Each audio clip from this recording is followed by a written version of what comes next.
દૂધધારા ડેરીની ચૂંટણીમાં આજે મતદાન છે। અપક્ષ ઉમેદવાર મહેશ વસાવાએ મતદાન કર્યું। પોતાની પેનલના 4 ઉમેદવારની જીતનો મહેશ વસાવાએ દાવો કર્યો છે। જીત બાદ ઘનશ્યામ પટેલને ટેકો આપવાની જાહેરાત કરી છે।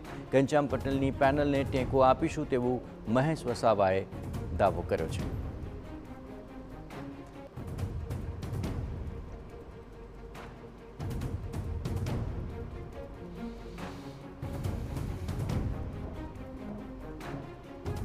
हमारा अपक्ष है, हमें हमारा रोलर से 4 2 जिला ने अंदर एक महिला एक हूँ एसटी तरीके महेश भाई छोटू भाई वसावा अने बाकीना हमारा महेंद्र सिंह देसाई के अमे घनश्याम भाई जोड़े आटला समय थी रिया छे डिरेक्टर रियो वाइस चेरमेन रिया छे एमनी साथे स्वाभाविक छे के एमनी साथे अमे वहीवट कर्यो छे चलाव्यो छे पण अत्यारे अपक्ष छीए એટલા માટે અમે એમના સપોર્ટમાં રહીશું।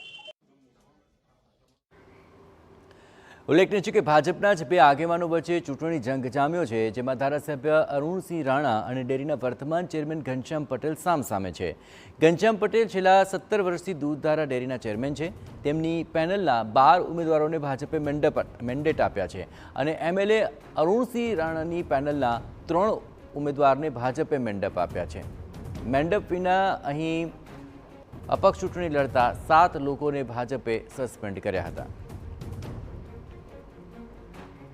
ભરૂચમાં દૂધધારા ડેરીની ચૂંટણીના મતદાનની શરૂઆત અને દૂધધારા ડેરી વ્યવસ્થાપન કમિટીની 15 બેઠકો માટેની આ ચૂંટણી છે। 12 સામાન્ય, 2 મહિલા અને 1 SC/ST બેઠક અનામત છે। ડેરીના કુલ 296 મતદારો મતાધિકારનો ઉપયોગ કરી રહ્યા છે। ભરૂચ અને નર્મદા જિલ્લામાં 2 સ્થળોએ આ મતદાન પ્રક્રિયા હાથ ધરાઈ છે।